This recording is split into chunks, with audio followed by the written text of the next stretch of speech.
আল্লাহ ও গো আল্লাহ, ক্ষমা করে দাও, মাফ করে দাও। আল্লাহ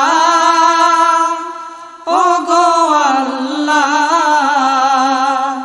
ক্ষমা করে দাও, মাফ করে দাও, ক্ষমা করে দাও, মাফ করে দাও।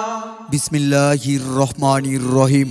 ইসলাম প্রিয় তাওহিদি জনতা, আসছে আগামী 14ই মে রোজ বৃহস্পতিবার নবীজি সাল্লাল্লাহু আলাইহি ওয়াসাল্লাম ওনার সম্মানার্থে ও অত্র এলাকার মুর্দাগণের রুহের মাগফিরাত কামনায় উল্লাসপুর 10 পাইকা সুন্নি বালিকা মাদ্রাসার উদ্যোগে ইসালে সওয়াব ওয়াজ ও দুয়ার মাহফিল।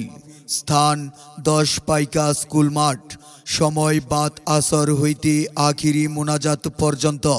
প্রধান বক্তা হিসাবে আগমন করিবেন সুমধুর কণ্ঠ, জাতীয় পর্যায়ে একাধিকবার স্বর্ণ পদক প্রাপ্ত ইসলামী সঙ্গীত শিল্পী ও কারি মুফাসসিরে কুরআন আলহাজ হযরত মাওলানা মুফতি মোহাম্মদ আব্দুল মনঈম খান। মুফতি মোহাম্মদ আব্দুল মনঈম খান আরবি প্রভাষক, ঐতিহ্যবাহী সারসিনা দারুস সুন্নাত জামেয়ায়ে নেসারিয়া দিনিয়া মাদ্রাসা ও মুবাল্লিগ সারসিনা দরবার শরীফ, পিরোজপুর, বরিশাল।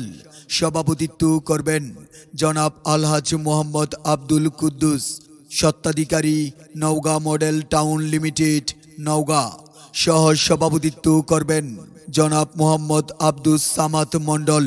প্রধান অতিথি হিসাবে উপস্থিত থাকবেন জনাব দেওয়ান মুস্তাক আহমেদ রাজা, চেয়ারম্যান 5 নং হাপানিয়া ইউপি ও সভাপতি নওগাঁ সদর উপজেলা বিএনপি। বিশেষ দ্রষ্টব্য, মহিলাদের পর্দাসহ বসার সুব্যবস্থা থাকবে ইনশাআল্লাহ। উক্ত ইসালে সওয়াব ওয়াজ ও দুয়ার মাহফিলে আপনারা দলে দলে যোগদান করিয়া দুজাহানের অশেষ কামিয়াবি হাসিল করুন।